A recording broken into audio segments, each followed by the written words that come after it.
ஓம் சுக்லாம்பரதரம் விஷ்ணும் சசிவர்ணம் சதுர்புஜம் பிரசன்னவதனம் தியாயேத் சர்வ விக்னோபசாந்தயே யா தேவி ஸ்தூயதே நித்யம் விபுதைர்வேதபாரகைः சாமே வசத் ஜிஹ்வாக்ரே பிரம்மரூபா சரஸ்வதி நிதயே சர்வ வித்யானாம் விஷஜே பவரோகிணாம் குரவே சர்வலோகானாம் தட்சிணாமூர்த்தயே நமः ஸ்ரீ தட்சிணாமூர்த்தி சுதேசிகேந்திரம் द्वैपायनं सूत्रकृतं मुनीन्द्रं श्रीशङ्करं भाष्यकृतं यतीन्द्रं मद्देशिकञ्चापि नमामि विद्यै। ॐ सहना भवतु सहनौ भुनक्तु सह वीर्यं करवावहै तेजस्विनावधीतमस्तु मा विद्विषावहैः। ஓம் சாந்தி சாந்தி சாந்தி.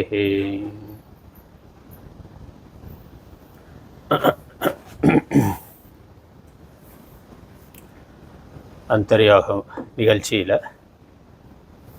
பிற்பகல் வகுப்பில் வேதாந்த சூடாமணி என்ற கிரந்தம் பார்த்து கொண்டிருக்கின்றோம். சிவப்பிரகாச சுவாமிகள் அருளியது தமிழ் வேதாந்த நூல். அதனுடைய இறைவணக்க பாடல் நான் சொல்ல திரும்ப சொல்லலாம்.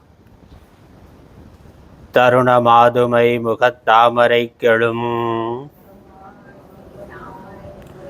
அருணனாம் என உதித்தடியர் பால்புரி கருணை மாமதமெனக் காட்டு மாமுகன் சரண வாரிச மலர் தலையிற்கொள்வாம்.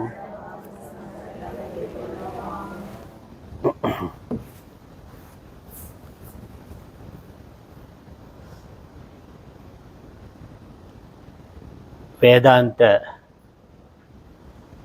நூல்களினுடைய விஷயங்களை, அதில் இருக்கக்கூடிய முக்கியமான கலை சொற்களை, அதற்கான விளக்கத்தை கூறிக்கொண்டு வருகின்றார். இதுவரைக்கும் 21 பாடல்கள் பார்த்திருக்கிறோம். சென்ற அந்தர்யோகத்தில் இறுதியாக பார்த்தது பிரமாணங்கள் என்ற விஷயம். 8 விதமான பிரமாணங்கள் இருக்கின்றன. பிரமாணங்கள் என்றால் அறிவை தரும் சாதனம், அறிவை தரும் கருவி. நமக்கு எதன் மூலமாக எப்படி அறிவு வருகின்றது என்பதை பற்றிய விஷயம். பிரமாணம் அப்படின்னாக்க இன்ஸ்ட்ருமெண்ட், சாதனம் என்று பொருள்.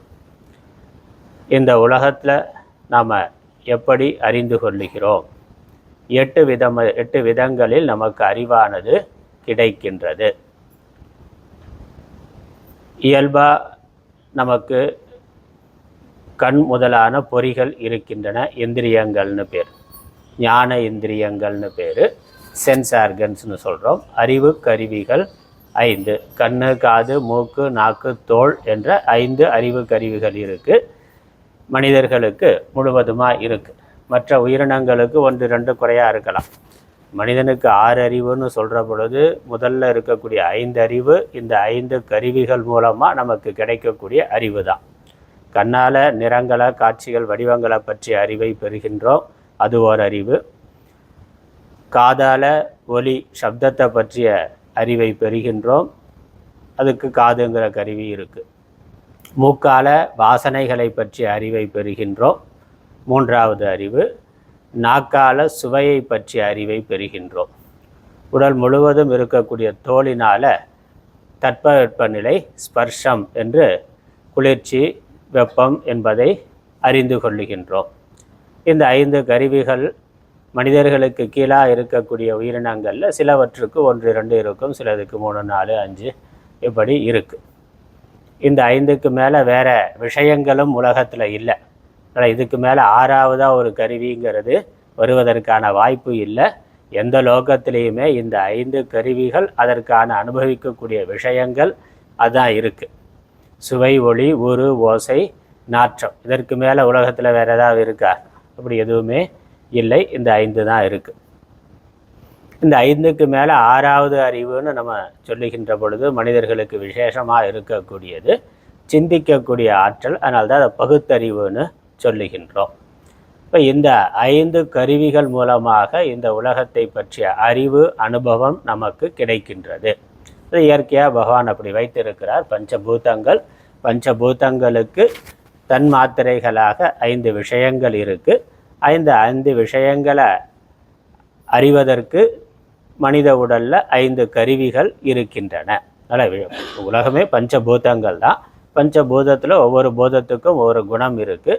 அந்த குணத்தை அறிந்து கொள்வதற்கு தான் இந்த கருவிகள் இறைவனால் படைக்கப்பட்டிருக்கின்றன. இந்த கருவிகளும் அதே பஞ்சபூதங்கள்லேருந்து தோன்றியவை தான். எந்த பூதத்துக்கு எந்த குணம் இருக்கோ அந்த குணத்தை அறிந்து கொள்வதற்கான கருவியும் அந்த பூதத்திலிருந்து வந்தது தான்.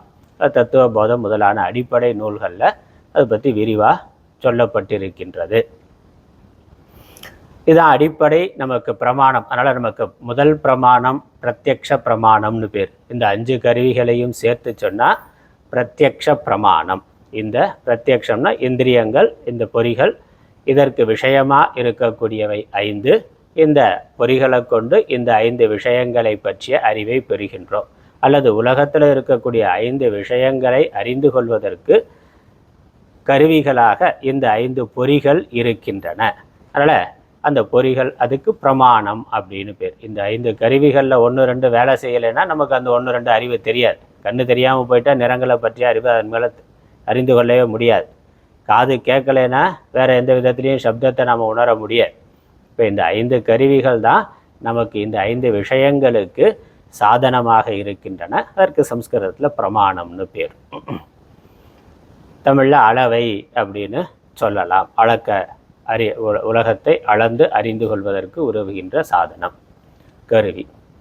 இந்த பிரத்யக்ஷ பிரமாணத்தை முதலாக கொண்டு அதை பயன்படுத்துகின்ற பொழுது நமக்கு கூடுதலாக அறிவாற்றல் இருக்கிறதுனால இதை அடிப்படையாக கொண்டு வேறு விதங்களிலும் நம்மால் அறிவை பெற முடியும். அப்படி இன்னும் 7 விதம் இருக்குது. அதனால் சேர்த்து சொன்னால் 8 விதமான பிரமாணங்கள்னு சென்ற வகுப்பில் அது விரிவாகவே பார்த்தோம். பார்க்கிறது, அப்புறம் பார்க்கிறத வைத்து கொண்டு அதோட தொடர்புடைய இன்னொன்றை பற்றிய அறிவை அனுபவத்தினால நம்ம தெரிந்து கொள்றதுக்கு அனுமான பிரமாணம்னு பேர். 2வது, நெருப்பை பார்க்குறோம், நெருப்பு இருக்கிற இடத்துல புகையை பார்க்குறோம், பிறகு இன்னொரு இடத்துல புகையை மட்டும் பார்க்கிற பொழுது கண்டிப்பாக அங்கே நெருப்பு இருக்கணும் அப்படின்னு நம்ம அனுமானம் செய்து கொள்ளுகிறோம். அது அனுமான பிரமாணம். பிரத்யக்ஷ பிரமாணத்தோட அடிப்படையில் அதோட தொடர்புடைய இன்னொரு அறிவை நம்மால் பெற முடியும், அப்படி புரிந்து கொள்ள முடியும். அடுத்தது உபமான பிரமாணம். ஒரே மாதிரி இருக்கக்கூடிய 2 பொருள்கள், அப்படி உலகத்தில் பல இருக்குது. அதனால் தெரிந்த ஒன்றை வைத்து கொண்டு அதே போல் இருக்கின்ற தெரியாத ஒன்றை தெரிந்து கொள்ளுகிறோம். அது உபமான பிரமாணம். ஒப்புமை, ஒரே மாதிரி இருக்கிறது. இப்போ நாட்டெருமை, காட்டெருமை, இல்லை காட்டு நாய், நாட்டில் இருக்கக்கூடிய நாய் என்னெல்லாம் இருக்கோ பார்க்குறோமே. இப்போ இங்கே பார்க்குற மாதிரி அங்கே பார்க்குற பொழுது இது எருமைனா, உள்ளூரில் இருக்கிற எருமை, காட்டுக்குள்ளே போகிறோம் இன்னும் பெருசாக பார்க்குறோம், அது காட்டு எருமைனா. இப்போ தானே முதல்ல பார்க்குறதுக்கு காட்டு எருமைன்னு எப்படி பேர் வைக்க முடியும்னா, நம்ம ஊர் எருமை மாதிரியே இருக்குது, அதனால் அது எருமை இனத்தை சேர்ந்தது. அப்புறம் காட்டில் இருக்கிறதுனால அது இன்னும் கொஞ்சம் பெருசாக இருக்குது, அதனால் கொஞ்சம் வேறுபடுத்துறதுக்காக காட்டெருமை அப்படின்னு பேர் சொல்லலாம். அப்போ உபமானம் இதே மாதிரி அது அப்படின்னு புரிந்து கொள்ள முடியும். இது 3வது. அதனால் பிரத்யக்ஷம், அனுமானம், உபமானம்.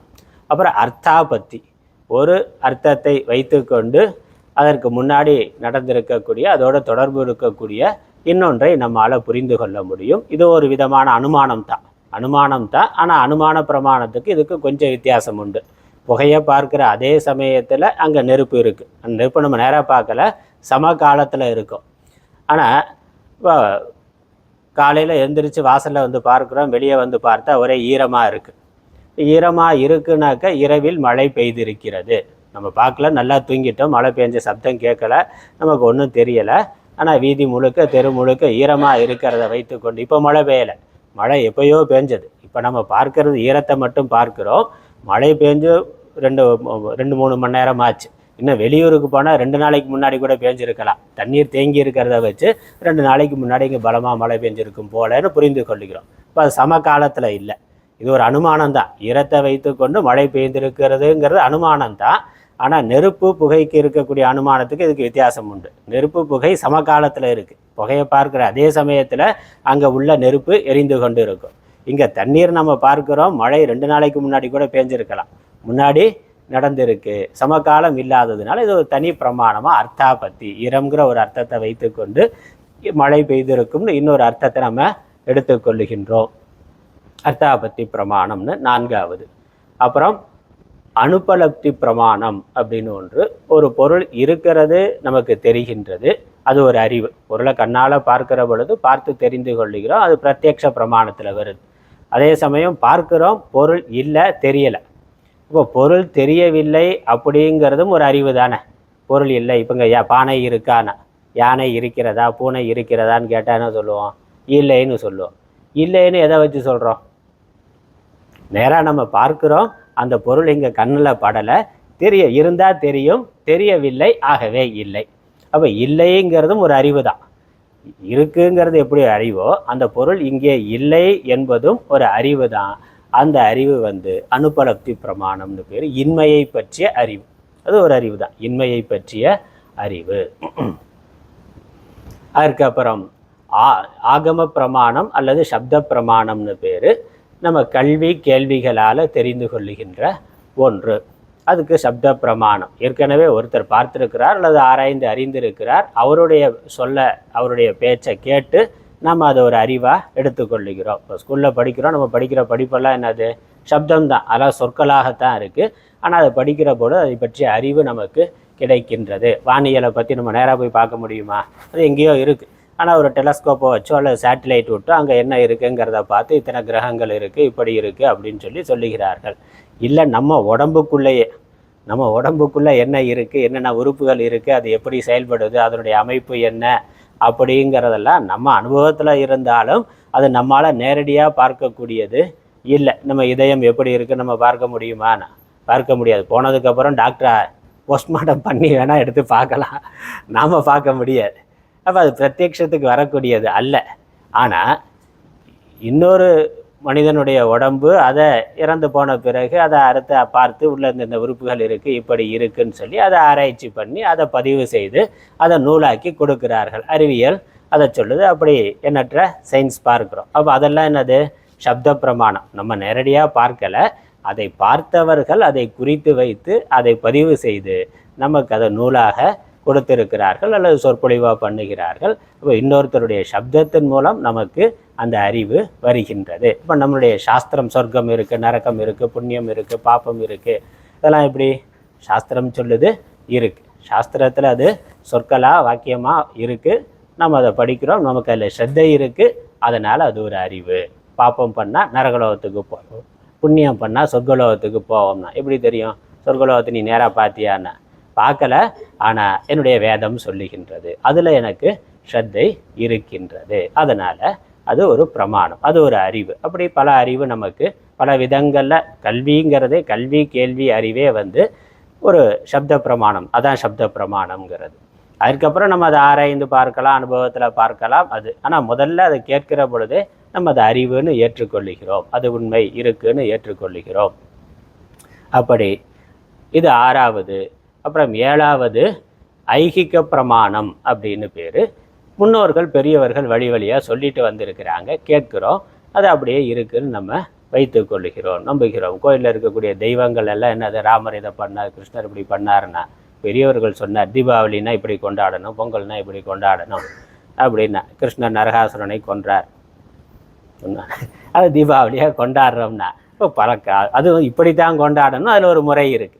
அப்போ அது எப்படி என்னன்னா, அது பரம்பரையாக அப்படித்தான் வருது, அது அப்படியே கொண்டாடுறோம். இல்லை ரோட்டில் போகிறோம், அந்த பக்கம் போகாத, அந்த மரத்தில் பேய் இருக்குன்னா அந்த குழந்தைக்கு சொல்கிறோம், அதில் நமக்கு நம்பிக்கை இருக்குது, ஆமாம் சரி அது அங்கே போகக்கூடாது, அங்கே பேய் இருக்குன்னா எப்படின்னா, அப்படி தான் காலகாலமாக சொல்லிக்கிட்டு இருக்கிறாங்க, அதனால அது அப்படியே வருதுன்னா. அதனால் நல்ல விஷயமும் அப்படி வரலாம், கெட்ட விஷயமும் வரலாம், ஆனால் காலகாலமாக அது அப்படித்தான் இருக்கின்றது. அது ஐகிக பிரமாணம். இது இப்படி, அது அப்படி தெரியாது. இது எல்லா மதத்துலேயும் எல்லா நாட்டிலையும் எல்லா காலத்துலேயுமே இருக்குது. என்னதான் ஒரு பகுத்தறிவுவாதியாக இருந்தாலும் சில நம்பிக்கைகள் அது அப்படியே தான் போய்கொண்டு இருக்கின்றது. அதுக்கு ஐகிக்கம். பெரியோர்கள் சொல்லியிருக்காங்க, செஞ்சுருக்காங்க, நம்ம அதை அப்படியே ஏற்றுக்கொள்ளுகிறோம், பின்பற்றுகிறோம், செய்கின்றோம். ஐகிக பிரமாணம் இது. இன்னொன்று சம்பவம் அப்படின்னு ஒன்று. ஒன்றுக்குள்ளே ஒன்று அடங்கி இருக்கிறது, அதை தெரிந்து கொள்ளுகிறோம். ஒன்றுக்குள்ளே 1000 ரூபா இருக்குனாக்கா எனக்கு ஒரு 100 ரூபா கொடு அப்படின்னு கேட்கலாம். ஆனால் பர்ஸில் 1000 ரூபா வச்சுருக்கேன், எனக்கு ஒரு 100 ரூபா கடன் கொடுன்னு கேட்கலாம்.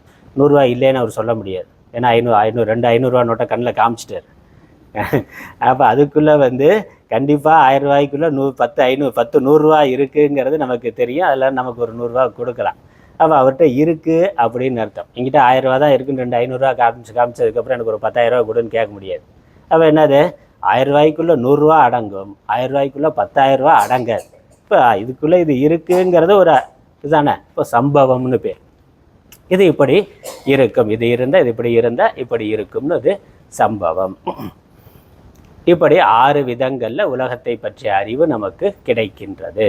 இது முக்கியமானது. நம்ம எப்படி இந்த உலகத்தில் வாழ்ந்து கொண்டு இருக்கிறோம், எப்படி நமக்கு வாழ்க்கையை பற்றிய உலகத்தை பற்றிய அறிவு கிடைக்கின்றது என்பது அது சாஸ்திரம் தெளிவாக இப்படி வரையறுத்திருக்கிறது. இதற்கு வேற ஏதாவது முறைகள் இருந்தாலும் அது இதற்குள்ள அடங்கிவிடும்.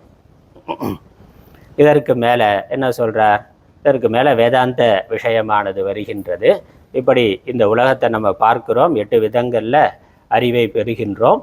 அப்படி பெறுகின்ற அறிவை ஆராய்ந்து பார்க்கிற பொழுது இந்த உலகத்தில் என்ன இருக்கிறது, உலகத்தில் என்ன இருக்கிறதுன்னு பார்த்தாக்க உலகத்தில் 2 தான் இருக்குது. ஒன்று திருக்கு, இன்னொன்று திருஷ்யம் அப்படின்னு வருது. அதனால் இந்த உலகத்தை ஆராய்ந்து பார்த்து உலகத்தில் இப்படியெல்லாம் நமக்கு அறிவு கிடைக்கின்றது. என்ன இருக்குன்னு இன்னும் மேலே பார்க்கிற பொழுது உலகத்தை 2 விதமாக பிரிக்கலாம். உலகத்தை 2ஆக பிரிக்கிறதுங்கிறதுல நம்மளுடைய அனுபவத்தை 2ஆக பிரிக்கலாம்.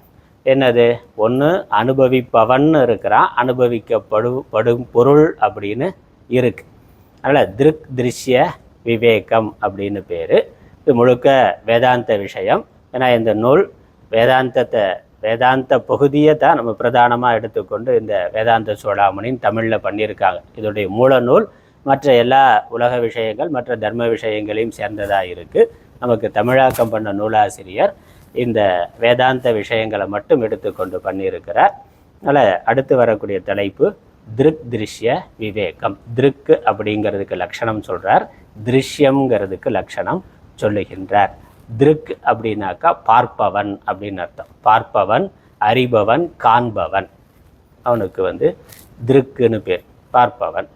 பார்ப்பவன்னாக்கா யார், நாம தான், நாம் பார்க்கிறோம். அறிவுடைய ஒன்று பார்ப்பவன். பார்த்தல், அறிதல், பார்த்தல், காணுதல், அறிதல் அப்படின்னாலே என்னது, அங்கே ஒரு அறிவு இருக்கணும். அறிவுடைய ஒன்று தான் பார்க்கும். அப்போ நான் பார்க்கிறேன், நான் அறிகிறேன்கிற பொழுது நான் அறிவுடையவனாக இருக்கிறேன், அறிவை கொண்டு நான் பார்க்கிறேன். அப்போ நான்கிறது ஒரு அறிவு பொருள். அந்த அறிவு அப்படிங்கிறது அறிபவன் அப்படிங்கிறதுக்கு திருக்குன்னு பேர். அறிபவன் இருக்கிறேன், என்னால் அறியப்படுகின்ற பொருட்கள் இருக்கின்றன. அறியப்படும் பொருட்களுக்கு திருஷ்யம்னு பேர். திருஷ்யம் அல்லது காணப்படும் பொருள் திருஷ்யம் அல்லது ஆப்ஜெக்ட், சப்ஜெக்ட் ஆப்ஜெக்ட். திருக்குனாக்கா சப்ஜெக்ட், திருஷ்யம் அப்படின்னாக்கா அறியப்படும் பொருள் ஆப்ஜெக்ட். நம்மால் எதெல்லாம் எதுன்னு அறியப்படுகின்றதோ அதுக்கெல்லாம் திருஷ்யம்னு பேர். காண்பவன் காணப்படும் பொருட்கள், அல்லது அறிபவன் அறியப்படும் பொருட்கள், அல்லது பார்ப்பவன் பார்க்கப்படும் பொருட்கள். இதில் பார்ப்பவன் அப்படிங்கிறவனுடைய அதனுடைய லட்சணம் என்ன, இங்கே பார்ப்பவனா அல்லது பார்ப்பதா அறிவதாக எது இருக்கின்றது, அதனுடைய சொரூபம் என்ன, அதனுடைய லட்சணம் என்ன என்பது முதல்ல விசாரம் செய்யப்படுகின்றது. அதற்கப்புறம் அறியப்படும் பொருள் ஆப்ஜெக்ட் இருக்கு, அதனுடைய சொரூபம் என்ன என்பது விசாரம் செய்யப்படுகின்றது. அதனால் மேற்கொண்டு வரக்கூடியது நான் அல்லது அறிவு, அறிபவன், அதனுடைய இலக்கணம். இங்கே அறிவு, அறிபவன் அப்படி இருக்கிறது ஆத்மான்னு எடுத்துக்கொள்ளலாம். ஆத்மா அல்லது இறைவன் அல்லது பிரம்மம், அது திருக்குன்னு பேர், அதனுடைய சொரூபம், அதனுடைய லட்சணம். அதனால் 22வது பாடல் திருக் விவேகம். திருந்திய வேதாந்த நூல் இயம்புருவ திருக்கு திருஷ்யம் என்று இரு பொருள், அங்கு அவற்றின் முதல் திருக்கில் வரைந்திடுவ ஸ்வகதம் தஞ்சாதி விசாதிகளாம் மற்றவை மூன்றினுக்கும் உதாரணம் முறையே மொழியின் விரிந்த நிழல் தரு நெடும் பூம்பனை மரம் ஒன்றிற்கு நிமிரினங்கள் புக்கு முகத்து உழுது பெருகுரு தேன் அருந்து நறு மலர் முதல் ஆயினவும் வேறு உள்ள அணிமரமும் கல் முதலாயினவும் போலாமால்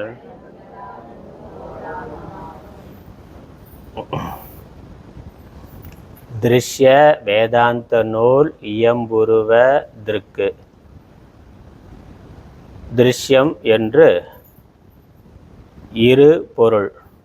அங்கு அவற்றின் முதல் திருக்கில் வரைந்திடுவ.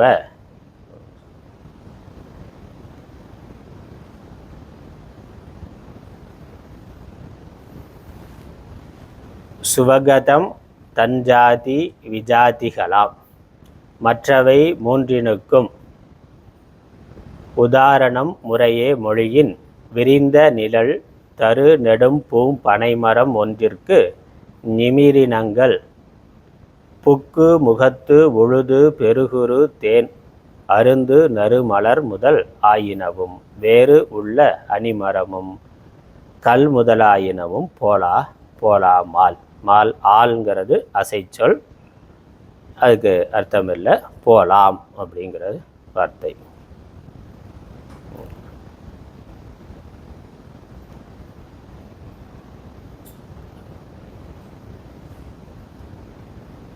திருஷ்ய திருந்திய வேதாந்த நூல். திருந்தியன திருத்தமாக தெளிவாக இருக்கின்ற வேதாந்த நூல். வேதாந்த நூல்ங்கிற வேதாந்த நூல்னாலே உபனிஷத்துக்கள் அப்படின்னு அர்த்தம். வேதத்தினுடைய இறுதி பகுதியாக இருக்கிற வேதத்தினுடைய இறுதி பகுதிக்கு வேதாந்தம்னு பேர். வேத அந்தம் வேதாந்தம். அந்தம்னா முடிவு, கடைசி அர்த்தம். இறுதி அத்தியாயம். வேதத்தை ரெண்டாக பிரிக்கிறோம். அதனுடைய விஷயத்தினுடைய அடிப்படையில் வேதத்தினுடைய முதல் பகுதி கர்மத்தை பற்றி அதிகமாக சொல்லுது, தர்மத்தை அதிகமாக சொல்லுது. இல்லை அதற்கு கர்ம காண்டம்னு பேர் அல்லது பூர்வ பாகம்னு பேர். வேதத்தினுடைய இறுதி பகுதி உபனிஷத்துக்கள், அது தத்துவங்களை சொல்லுகின்றது. அது வேதத்தினுடைய இறுதி பகுதிங்கிற அர்த்தத்தில் வேதாந்தம் என்று சொல்லப்படுகின்றது. அதனால் வேதாந்தம்னாலே உபனிஷத்துக்கள்னு அர்த்தம். பிற்பாடு அந்த வேதாந்த விஷயங்கள் உபனிஷத்துக்கள் சொல்லுகின்ற அதே கருத்துக்கள் சொல்லுகின்ற பின்னாடி வந்த ஆச்சாரியர்கள் செய்த நூலுக்கும் வேதாந்த நூல்கள் அப்படின்னு பெயர் இருக்கு. வேதாந்தம்னாலே உபனிஷத்துன்னு புரிந்து கொள்ளணும். வேதாந்தம்னாலே உபனிஷத்து தான். அந்த வேதாந்த நூல்கள் எப்படி இருக்கு? திருந்தியன தெளிவாக நிச்சயமாக இதுதான் என்று கருத்தை உறுதியாக தெளிவாக சொல்லுகின்ற நூல்கள் வேதாந்த நூல்கள். அந்த வேதாந்த நூல்கள் இயம்புருவ அந்த சொல்லுகின்றன, கூறப்படுகின்றன. என்னது? திருக்கு திருஷ்யம் என்று இரு பொருள். வேதாந்த நூல்களில் என்ன விஷயம் இருக்குன்னா ரெண்டு விஷயத்தை பற்றி பேசுது. திருக்குன்னு ஒன்று, திருஷ்யம் என்று ஒன்று. இரண்டு விஷயங்களை தான், இந்த ரெண்டு விஷயத்தை தான் வேதாந்த நூல்கள் பேசுகின்றன. இதில் அங்கு அவற்றின் முதல் திருக்கில் வரைந்திடுவர். அவற்றில் அந்த திருக்கு திருஷ்யங்கிற ரெண்டு விஷயத்தில் திருக்கு என்பதை பற்றி முதலில் கூறுகின்றோம். அப்படின்னா என்ன அர்த்தம்? பிறகு திருஷ்யங்கிறத பற்றி சொல்லுவோம். அது பின்னாடி வரப்போகுது. திருஷ்யங்கிற ரெண்டு விஷயத்தில் வேதாந்தத்தின் விஷயமாக ரெண்டு இருக்குது. ஒன்று திருக்கு, இன்னொன்று திருஷ்யம்.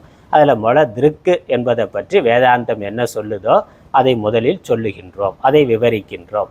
பிறகு திருஷ்யத்தை பற்றி விவரிக்கின்றோம். அதனால் முதலில் திருக்கில் வரைந்திடுவ. அந்த திருக்கோட சொரூபம் என்னன்னா, திருக்கில் எது இல்லைங்கிறது முதல்ல சொல்கிறார்.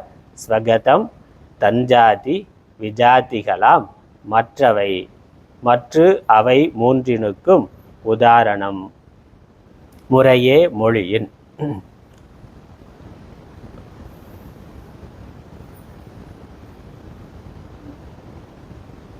இந்த திருக்கை பற்றி சொல்ல வர்றதுக்கு, திருக்கை பற்றி நம்ம புரிந்து கொள்ளணுமா, புரிந்து கொள்ள வேண்டும் என்றால் அதற்கு முன்னாடி இன்னொரு 3 விஷயத்தை பற்றி தெரிந்து கொள்ளணும். அப்போ தான் திருக்கு பற்றி தெரியும். திருக்கை தெரிந்து கொள்வதற்கு முன்னாடி 3 விஷயங்களை பற்றி நம்ம தெரிந்து கொள்ளணும். அந்த 3 தான் சொல்கிறார். ஸ்வகதம், சுவகதம்னு இருக்கே, ஸ்வகதம், தஞ்சாதி, விஜாதி. 3. ஸ்வகதம் அப்படின்னாக்கா அவயவம் அப்படின்னு அர்த்தம். தன்னிடத்தில் இருக்கக்கூடிய உறுப்புகள், அங்கங்கள், அதுக்கு ஸ்வகதம்னு பேர். அப்புறம் தஞ்சாதி அப்படின்னா ஸ்வஜாதி, தன்னை போல் இருக்கின்ற இன்னொன்று, இனம் அப்படின்னு அர்த்தம். ஸ்வஜாத்தினாக்கா இனம் அப்படின்னு அர்த்தம். விஜாதி, விசாதின்னு இருக்கிறது வி ஜாதி. வி ஜாதினாக்கா வேறு வேறான இனம், ஒரே இனம் வேறு வேறான இனம்.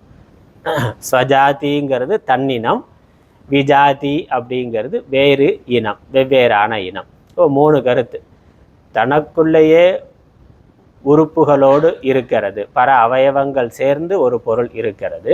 அப்புறம் ஒரே மாதிரி இருக்கக்கூடிய 2, அப்புறம் வேறு வேறாக இருக்கின்ற பல பொருட்கள்.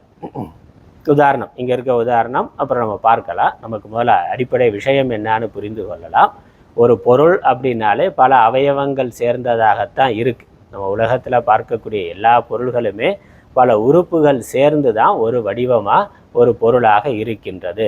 உதாரணத்துக்கு நம்ம உடம்பை எடுத்துக்கொண்டால், உடம்புல என்ன இருக்குது, உடம்புன்னு நம்ம ஒரு வார்த்தை சொன்னாலும் அந்த உடம்பை பார்த்தாக்கா தலை இருக்குது, கை இருக்குது, கால் இருக்குது, மார்பு இருக்குது, உடல் நடுப்பகுதி இருக்குது, கால்கள் இருக்கின்றன. இதெல்லாம் சேர்ந்த ஒரு வடிவத்தில் இருக்கிற பொழுது அதுக்கு உடம்புன்னு பேர். இத்தனை உறுப்புகள் சேர்ந்து இருக்கிற பொழுது அதற்கு உடல்னு பேர். இப்போ உடல்னால் இத்தனை அவயவங்களை உடையது. இப்படித்தான் ஒரு மரத்தை எடுத்துக்கொண்டால் மரத்துக்குள்ளேயும் வேர்னு இருக்குது, நடுமரம் இருக்குது, கிளைகள் இருக்குது, அப்புறம் இலைகள் இருக்குது, அதில் பூ, காய், கனி இதெல்லாம் இருக்குது. இதெல்லாம் சேர்ந்து இருக்கிற பொழுது அதுக்கு மரம்னு பேர்.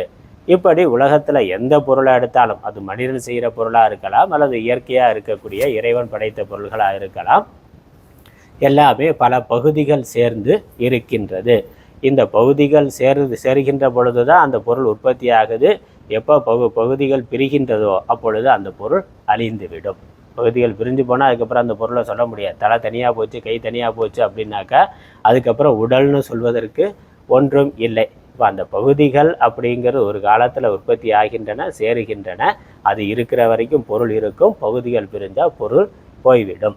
அப்படித்தான் உலகத்தில் எல்லாமே இருக்குது. ஒரு சின்ன அணுவாக இருக்கலாம், அணுவு எலக்ட்ரான், புரோட்டான், நியூட்ரான் சொல்கிறான். அதனால் எல்லாமே அப்படித்தான் இருக்குது. இதுக்கு ஸ்வகதம்னு பேர். தன் அவயவங்கள், தன் உறுப்புகள், பல உறுப்புகள் சேர்ந்து இருக்கக்கூடிய ஒரு வடிவம் ஒன்று. அதற்கப்புறம் ஒரு மரத்துக்குள்ளே இந்த பிரிவு, அந்த மரம் மாதிரியே இன்னொரு மரம் இருக்குது. 2 மரம் இருக்குன்னா, வேப்ப மரம் இருக்குது, இன்னொரு வேப்ப மரம் இருக்குது. இப்போ இந்த மரம் தனி தான், அந்த மரம் தனி தான், ஆனால் ஒரே மாதிரியானது. 2 வேப்ப மரம், இது வேப்ப மரம், அது வேப்ப மரம். மரம் ஜாதியில் மரம்னு ஒன்று இருக்குது. வேப்ப மரம், புளிய மரத்தில், அந்த புளிய மரத்துலேயே ஒரே மாதிரி 2 புளிய மரம், ஆயிரக்கணக்கான புளிய மரம் இருக்குது, ஆயிரக்கணக்கான வேப்ப மரம் இருக்குது. அப்போ அது என்னது? ஸ்வஜாதி, தன் இனம். மர இனத்துக்குள்ளே அதே மாதிரி இருக்கக்கூடிய பல. அப்புறம் மர இனத்துக்கு வேற என்ன இருக்குது? விலங்கினம் இருக்குது, பறவை இனம் இருக்குது, அப்படி பிரிவுகள் இருக்குது. இந்த உயிரினங்கள் எல்லாம் விட்டுட்டு பார்த்தோம்னா இன்னொரு விதமான பிரிவு ஜடப்பொருள்கள் இருக்குது. கல் இருக்குது, மண் இருக்குது. அப்போ இந்த உயிரினம்னு பிரித்தா லிவிங் பீயிங்ஸ், நான் லிவிங் பீயிங்ஸ்னா உயிருள்ள பொருட்கள், உயிரற்ற பொருட்கள்னு பிரிக்கலாம். உயிருள்ள பொருட்களுக்குள்ளேயே பல ஜாதிகளாக நம்ம பிரிக்க முடியும். பறவை இனம், விலங்கு இனம், ஊர்வன, பரப்பன அப்படின்னு பிரிக்க முடியும். ஒரே ஒரு உடம்பை எடுத்துக்கொண்டு அதற்குள்ளேயே அவயவ பேதம்ங்கிறது இருக்குது. இந்த உலகம்ங்கிறது இப்படித்தான் இருக்குது. உலகம்ங்கிறது இப்படித்தான் இருக்குது. உலகத்தில் 3 இருக்குது. அதனால் இதை பேதம்னு சொல்லுவோம். பேதம்னா பிரிவு, பேதம்னா வேறுபாடு. இப்போ வேறுபாடு உலகத்தில் 3 விதமாக இருக்குது. தனக்குள் இருக்கக்கூடிய வேறுபாடு, தன்னை போல் இருக்கக்கூடிய இன்னொரு பொருளுக்கும் தனக்கும் இருக்க வேறுபாடு, முற்றிலும் வேறு இனமாக இருக்கக்கூடிய வேறுபாடு. ஸ்வகத பேதம், சஜாத்திய பேதம், விஜாத்திய பேதம். 3 விதம், 3 இருக்குது. அதற்கு தான் இங்கே உதாரணம் சொல்கிறார். உதாரண முறையை மற்று அவை மூன்றின் மற்றவைனாக்கா மற்ற அவைன்னு பிரிக்கணும். இந்த அவை மூன்றினுக்கும் இந்த மூன்றுக்கும் உதாரணம் முறையே மொழியின் இந்த மூன்றிற்கும் உதாரணமானது முறையாக சொன்னோம் என்றார். விரிந்த நிழல் தரு நெடும் பூம் பனைமரம் ஒன்றிற்கு நிமிரணங்கள் புக்கு முகத்து உழுது பெருகுரு தேன் அருந்து நறு மலர் முதல் ஆயினவும். மலர் முதல் ஆயினவும் அவ்வளோதான் விஷயம். அது கொஞ்சம் கவிநயத்தோட நீளமாக சொல்லி இருக்கிறார். ஒரு மரம் இருக்குது, மரத்தில் மலர் இருக்குது. அப்போ மரத்துக்குள்ளே மலர்னு இருக்குனாக்கா மலர் இருக்குது, இலை இருக்குது, கிளை இருக்குது, அப்புறம் அடிமரம் கடினமான அடிமரம் இருக்கும், வேர் இருக்குது, இத்தனை அவயவம் இருக்குது. அப்போ மலர் முதலான அவயவங்களோடு கூடியதாக மரம் இருக்குது. மரம்ங்கிற பொழுது அதில் அவயவ பேதம் மலர் முதலானவை. அந்த மலர்னு சொல்கிறதுக்கு முன்னாடி அதெல்லாம் சும்மா தான், அது ஒரு கவிநயத்துக்காக சொல்லியிருக்கிறார். என்ன இருக்குன்னா, இந்த விரிந்த நிழல் தரு நல்ல படர்ந்து விரிந்து நிழல் தருகின்ற ஒரு மரம், நெடும் பூம் பனை மரம். அந்த பனை மரம், ஒரு பெரிய பனை மரம் இருக்குது, ஒன்றிற்கு. அப்படி இருக்கக்கூடிய ஒரு மரத்தில் நிமிரினங்கள், நிமிரு அப்படின்னா வண்டுன்னு அர்த்தம், தேனி, நிமிரு தமிழ் வார்த்தை நிமிரு, வண்டினங்கள். அது என்ன ஆகுது, புக்கு முகத்து உழுது பெருகுரு தேன் அருந்து நறுமலர்.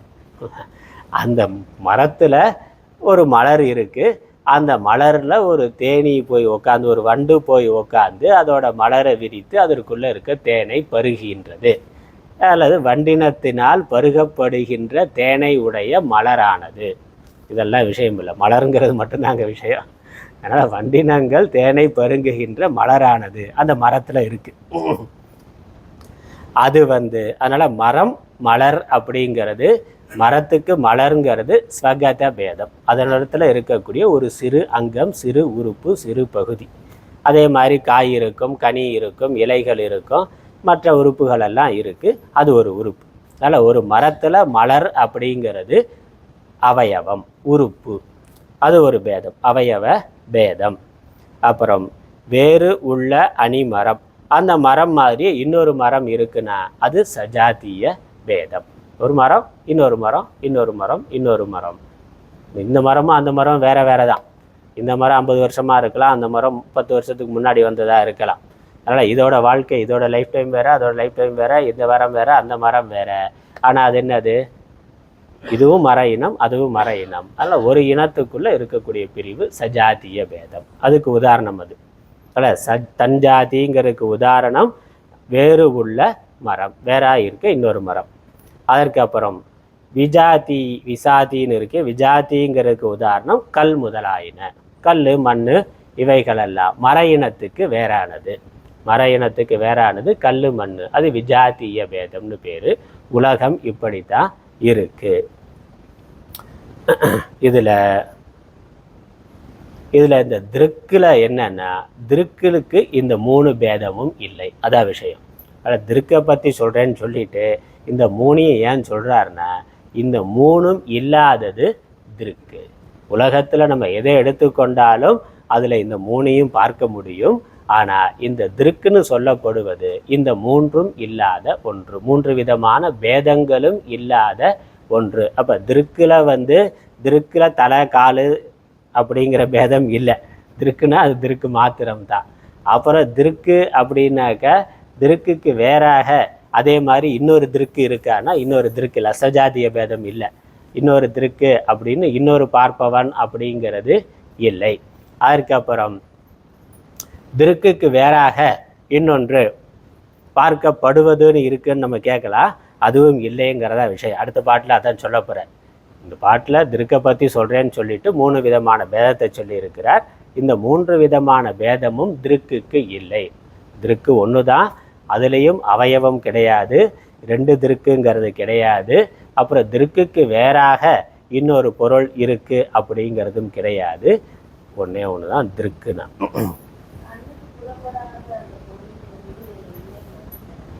இல்லை நான் சொல்கிறேன். அப்போ அடுத்த பாட்டை பார்ப்போம், அடுத்த பாட்டுக்கு வர்றபோது ஆனால் இந்த பாட்டோட விளக்கம் அவ்வளோதான். திருக்கை பற்றி சொல்கிறேன்னு சொல்லிட்டு, திருக்குன்னா அறிபவர், ஆத்மான்னு வச்சுக்கணும். நம்ம புரிஞ்சு கொள்வது திருக்குனாக்கா நமக்குள்ள எது ஒன்று இருந்து அறிந்து எல்லாவற்றையும் வருகின்றதோ அந்த அறிவுக்கு திருக்குன்னு பேர். அந்த அறிவைத்தான் ஆத்மான்னு சொல்கிறோம்.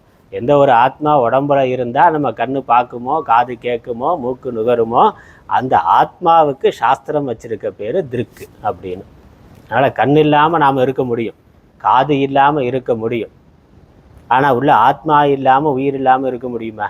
முடியாது. அப்போ எது இருக்கிறதுனால இந்த கண்ணு காது மூக்கு இதெல்லாம் இருக்கோ, இதெல்லாம் அனுபவிக்கப்படுகின்றதோ, பயன்படுத்தப்படுகின்றதோ, அந்த அறிவுக்கு திருக்குன்னு பேர். அந்த அறிவுக்கு சாஸ்திரம் திருக்குன்னு பேர் வச்சிருக்கு. அந்த அறிவு, அந்த ஆத்மா ஒன்றே ஒன்று தான். அந்த ஆத்மா மாதிரி இன்னொரு ஆத்மா, உடம்பு மாதிரி இன்னொரு உடம்பு இருக்கலாம், ஆனால் ஆத்மா மாதிரி இன்னொரு ஆத்மா இல்லை. இப்போ உங்கள் உடம்புக்குள்ளே ஒரு ஆத்மா, என்னுடைய உடம்புக்குள்ளே ஒரு ஆத்மா இருக்கு, அந்த உங்கள் ஒரு உயிர் இங்கே ஒரு உயிர்னு சொல்லலாமான்னா அப்படி இல்லைங்கிறதான் விஷயம். அது ஏன் இல்லைங்கிறதுக்கு விளக்கம் பார்க்க போகிறோம், விரிவாக அடுத்தடுத்து சொல்ல போகிறேன். ஆனால் உடல் பலவாக இருக்கிற மாதிரி உடம்புக்குள்ளே இருக்கக்கூடிய உயிரும் பலவாக இருக்கான்னா அப்படி இல்லை. எல்லா உடல்களுள்ளும் ஒரே உயிர் தான், ஒரே ஆத்மா தான் இருக்குது. அதனால் இந்த ஆத்மாங்கிறதுல ரெண்டாவது ஆத்மாங்கிறது இல்லை. அப்புறம் இந்த ஆத்மாவுக்கு தலை காலு கண்ணு மூக்கு அப்படி இருக்கான்னா அது இல்லை. ஆத்மா எந்த அவயவமும் இல்லாதது. அதுக்கப்புறம் ஆத்மா இல்லாத ஒரு ஜடப்பொருள்னு அப்படி இருக்கான்னா அதுவும் இல்லை அப்படிங்கிறதா விளக்கம். அது என்னன்னா அப்படின்னு அடுத்தடுத்த பாட்டில் அது விரிவாக வரப்போகுது. அடுத்த பாட்டு போவோம். 23வது பாடல். நிரவயவம் ஆதலினாலும் சத்து வேறு நிகழாமையானும் இறை தனக்கு முதல் நடுவு இன்று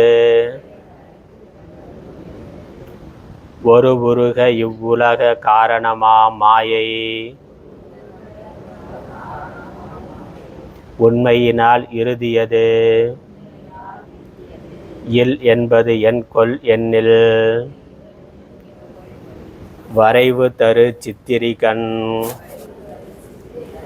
சித்திர சக்தியை போல் மாயையும் சின்மாத்திரமாம் பிரம்மத்தின் வேறாய் தெரிவது இலாமையின் என்றும் சச்சிதானந்த சிவத்தினுக்கு விசாதி இல்லை இலை என்று உணர்க தெரிந்தே. நிரவயவம் ஆதலினாலும் சத்து வேறு நிகழாமையானும் இறை தனக்கு முதல் நடுவு இன்று. இது ஒரு வாக்கியம். ஒரு உருக இவ்வுலக காரணமாம் மாயை உண்மையினால் இறுதியது இல் என்பது என் கொல். இது ஒரு கேள்வி. ஏனில் வரைவு தரு சித்திரிகன் சித்திர சக்தியை போல் மாயையும் சின்மாத்திரமாம் பிரம்மத்தின் வேறாய் தெரிவது இயலாமையின். இது பதில் அதுக்கு. என்றும் சச்சிதானந்த சிவத்தினுக்கு விசாதி இலை என்று உணர்க தெரிந்தேன ஆராய்ந்து இவ்வாறு உண்மையை உணர்ந்து கொள்வாயாக. இந்த ஆத்மா அறிபவன் என்று அறிவாக இருக்கின்ற ஆத்மா, அதற்கு இறை அப்படின்னு பேர் சொல்றார். இறை தனக்கு நிகழாமையானும் இறை தனக்கு முதல் நடுவு இன்று. முதல்ல சொல்லப்பட்ட ஸ்வகத பேதம், அவயவ பேதம், உறுப்பு வேறுபாடு என்பது இறைக்கு இல்லை, இறைவனுக்கு இல்லை. நடுவு இன்று. நடுவு என்பதும், நடுவுங்கிறது சஜாத்திய பேதம். முதல்ல சொன்ன மூணுல நடுவில் இருக்கிறது சஜாத்தியம். ஆத்மா மாதிரி இன்னொரு ஆத்மா, இறைவன் மாதிரி இன்னொரு இறைவன்கிறது இல்லை. ஏன் இல்லைங்கிறதுக்கு காரணம்தான் நிரவயவம் ஆதலினாலும் வேறு நிகழாமை, வேறு சத்து வேறு நிகழாமை ஆனும். ரெண்டு காரணம். இந்த ஸ்வகத பேதம் இல்லைன்னு சொல்றதற்கு காரணம் நிரவயவம், அது அவயவம் இல்லாதது, சர்வ வியாபகமாக இருப்பது. இந்த ஆத்மா இறைவன் எங்கும் நீக்கமற நிறைந்திருப்பது. அதனால அதுக்கு தலை காலுன்னு இல்லை, ஆகாசம் மாதிரி இருப்பது. ஆகாசத்துக்கு எது தலை எது காலுன்னு சொல்ல முடியுமா? சொல்ல முடியாது. ஆகாசத்துக்கு முதல் முடிவு இது தலை இது கால் அப்படின்னு சொல்லி, இது கை அப்படின்னு உறுப்புகள் சொல்ல முடியாது. இப்போ எது எங்கேயும் வியாபித்து இருக்கோ அதற்கு உறுப்புகள் அவயவம்ங்கிறது இல்லை. இப்போ ஒரு கோடு போட்டால் அந்த கோடு இங்கே தொடங்கி இங்கே முடியுதுன்னு சொல்லலாம். ஒரு கோடாக இருந்தால் கோட்டுக்கு ஒரு தொடக்கம் ஒரு முடிவு சொல்லலாம். ஒரு வட்டம்னாக்கா வட்டத்துக்கு தொடக்கம் முடிவு எப்படி சொல்லுவீங்க? வட்டம் போகிற போது இடத்துல வேணால் தொடங்கி இருக்கலாம்.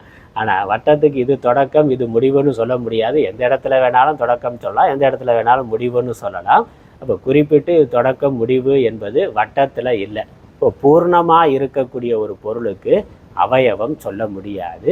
ஆகாசம் மாதிரி அது இருப்பது. அதனால் சர்வ வியாபகமாக இருக்கின்றதற்கு அவயவம் இல்லை. அதான் இறை அப்படிங்கிறது ஆத்மா அல்லது பரமாத்மா, இறைவன்.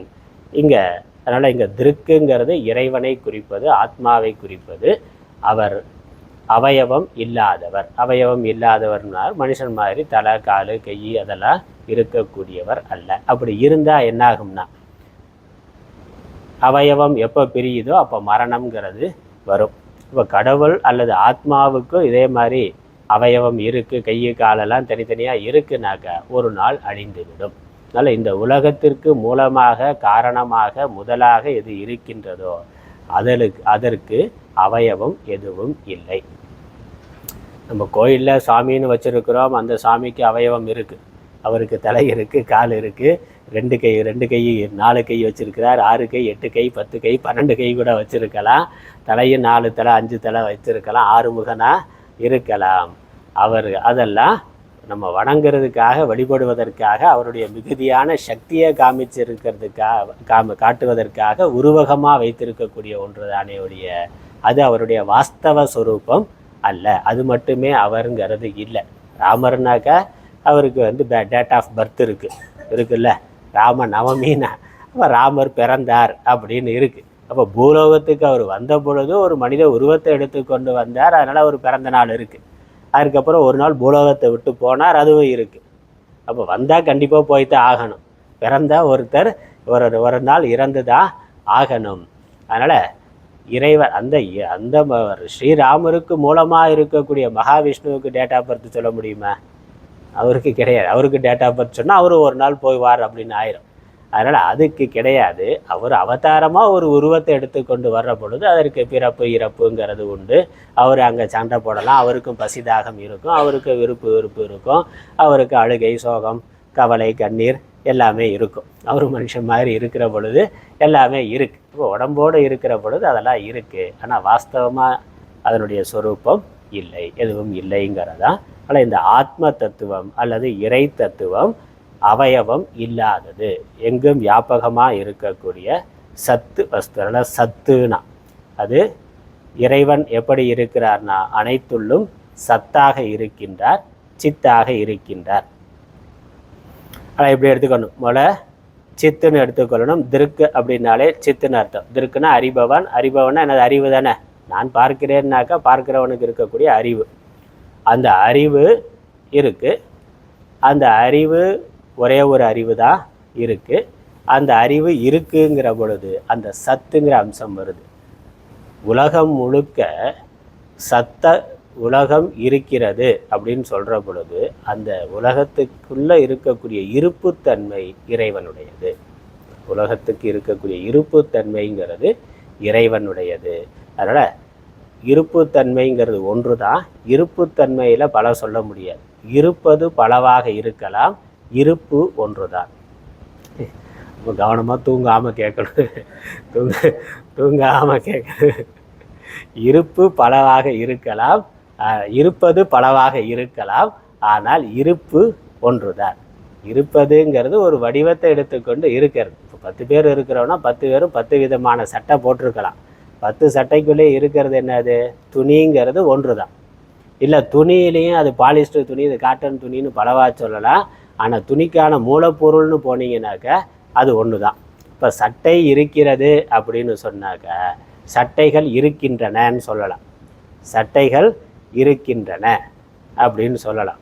ஆனால் சட்டைகளுக்குள்ளே இருக்கக்கூடிய துணி எடுத்துக்கொண்ட 10 சட்டைக்குள்ளேயும் ஒரே துணி தான் இருக்குது. ஒரு துணியை நம்ம வெட்டி 10 சட்டையாக தைச்சி வச்சுருக்கிறோம். அப்போ துணி இருக்கிறது, சட்டைகள் இருக்கின்றன. காரியமாக இருக்கிற பொழுது பன்மை வரும். காரணத்துக்கு போகிற பொழுது அங்கே ஒன்று தான் இருக்கும், ஒருமை தான். துணிகள் இருக்கின்றனன்னு சொல்ல முடியாது.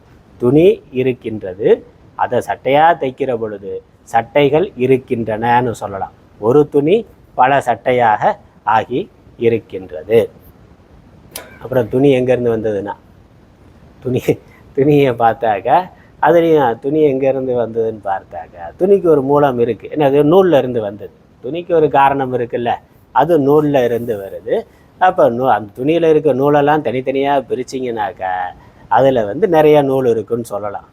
ஆனால் அந்த நூலுங்கிறதும் காரியம்தான். துணி சட்டையே ஒரு காரியம், அதற்கு காரணமாக துணி இருக்குது.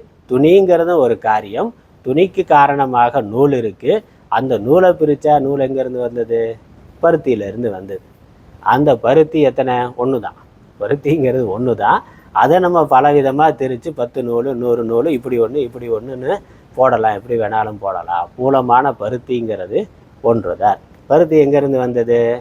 மண்ணில் இருந்து வந்தது. அந்த மண்ணில் இருந்து பருத்தி மாதிரி இன்னும் 1000 செடிகள் வரலாம். அதனால் செடிகள் 1000 இருக்கின்றன. ஆதாரமான மண் எத்தனை? ஒன்று தான். பிருத்திவி ஒன்று தான். பூமிங்கிறது ஒன்று தான். பூமியில் அதனுடைய காரியமாக வருகின்ற மரங்கள் பல இருக்குது. அப்போ காரணத்துக்கு போகிற பொழுது ஒன்று தான் இருக்கும். அப்புறம் பூமி எங்கேருந்து வந்ததுன்னா, இந்த பூமி மாதிரி இன்னும் பல கிரகங்கள் இருக்குது. பூமி மட்டும் இல்லை, இன்னும் சந்திரன், செவ்வாய், சூரியன், நம்ம சூரிய குடும்பத்திலேயே வேறு இருக்குது. இன்னும் நிறையா சூரிய குடும்பம் இருக்குது. பூமிகள் அநேகம் இருக்கலாம், மண் அநேகம் இருக்கலாம்.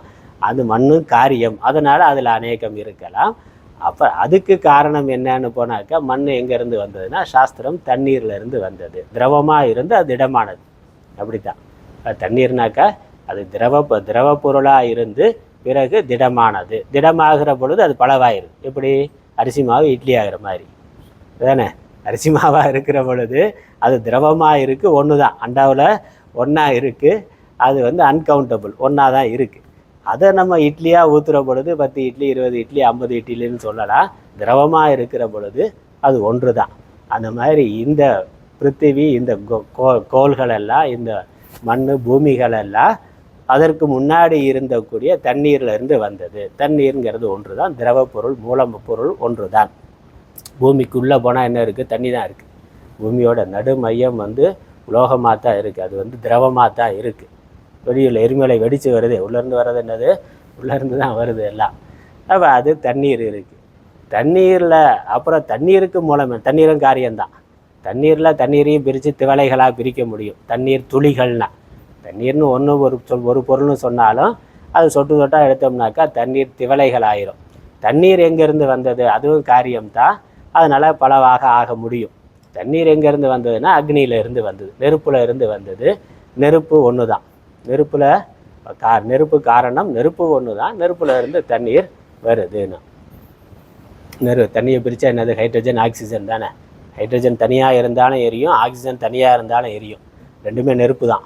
ரெண்டையும் சேர்க்குற பொழுது தண்ணீருங்கிற ஒரு திரவம் வருதே ஒழிய, ரெண்டும் தனித்தனியாக இருக்கிற பொழுது ரெண்டுமே எரிபொருள் தான். ரெண்டுமே நெருப்பு ஸ்வரூபம் தான். நெருப்பில் இருந்து தான் தண்ணீர் வந்திருக்கு. நெருப்பில் பல நெருப்பு சொல்ல முடியுமா? சின்ன நெருப்பு பெரிய நெருப்புன்னு சொல்ல முடியுமா? நம்ம வடிவத்தை வைத்துக்கொண்டு சின்ன நெருப்பு பெரிய நெருப்புன்னு சொல்லலாமே ஒழிய, அது உண்மையிலேயே ஒரே சக்தி தான். நெருப்புங்கிறது ஒரு சக்தி தான். அப்புறம் நெருப்பும் காரியம். அந்த நெருப்புக்கு காரணம் என்னன்னு பார்த்தா காற்று. காற்றில் பல காற்றுன்னு பிரிக்க முடியாது. அதுக்கும் காரணம் ஆகாசம் இருக்குது. ஆகாசத்தை இன்னும் பலவாக பிரிக்க முடியாது. காற்று கூட இங்கே ஒரு காற்று அங்கே ஒரு காற்றுன்னு அது இயக்கத்தை வைத்து கொண்டு சொல்லலாம். வேகமாக போகிற காற்று, மெதுவாக போகிற காற்றுன்னு. ஏன்னா அதுவும் காரியமாக இருக்கிறதுனால. அதற்கும் காரணம் என்னன்னு பார்த்தா ஆகாசம். ஆகாசத்தில் பிரிவு சொல்ல முடியாது. ஆகாசம் எந்த விதத்துலேயும் பிரிக்க முடியாது. 10 குடம் பண்ணலாம், 10 குடத்துக்குள்ளே 10 ஆகாசம் இருக்குன்னு சொல்ல முடியுமா? சொல்ல முடியாது.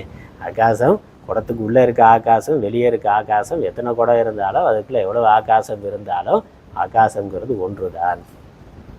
ஆகாசத்துக்கு மூலம் என்னன்னு போனால், ஆகாசத்துக்கு மூலமாக இருக்கிறது ஆத்மா அல்லது இறைவன். அது ஒன்று தான். அதில் எந்த அவயவமும் கிடையாது. அதனால் ஒன்று ஸ்தூலமாக ஆக பகுதிகள் அதிகமாகும், உறுப்புகள் அதிகமாகும். அதோட சூக்ஷ்மம் மூலமாக போக போக போக பகுதிகள் இல்லாததாக அது இருக்கும். அப்போ உலகத்துக்கே மூலமாக எது இருக்கின்றதோ அது எவ்விதமான பகுதிகளும் இல்லாதது, தோற்றம் இல்லாதது. ஏன்னா அது ஒரு காலத்தில் தோன்றுனது கிடையாது, எப்பொழுதும் இருக்கக்கூடியது. அப்புறம் ஒரு இடத்துல இருக்கிறதுன்னு கிடையாது, எங்கும் இருக்கக்கூடியது. அது அதனிடத்துல தான் இடமே இருக்குது. இடத்துல அது இருக்கிறதுங்கிறல இடமே அந்த மூலப்பொருள் இடத்துல தான் இருக்கிறது. அதில் இருந்து தான் இந்த உலகங்கள் எல்லாம் தோன்றி இருக்கின்றன. ஆகாசம் முதலான பஞ்சபூதங்கள் தோன்றி இருக்கின்றன. அதனால் அப்படி மூலமாக இருக்கக்கூடிய இறை அல்லது பரமாத்மா அல்லது ஆத்மா அதில் அவயவம் இல்லை. ஏன்னா அது சர்வ வியாபகமாக இருக்கிறதுனால அவயவம் இல்லை. இன்னொன்று, அறிவுக்கு அவயவம் சொல்ல முடியாது.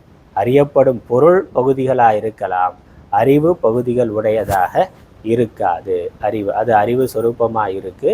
திருக்கு நான்கிறதுக்கு பகுதிகள் கிடையாது. அதனால் அது ஸ்வகத பேதம்ங்கிறது அதனிடத்தில் இல்லை. அதுக்கப்புறம் இந்த சத்துன்னு சொன்னேன். அப்போ எல்லாவற்றுள்ளும் அது காரணமாக இருக்குது. அதிலிருந்து காரியமாக இந்த உலகம் வந்திருக்கு. இறைவன் உலகத்திற்கு காரணம், உலகம் காரியம். உலகங்கிறது காரியம், உலகத்திற்கு காரணமாக இறைவன் இருக்கிறார். இந்த காரணம் எங்கே இருக்கும்? காரியத்தில் தான் இருக்கும்.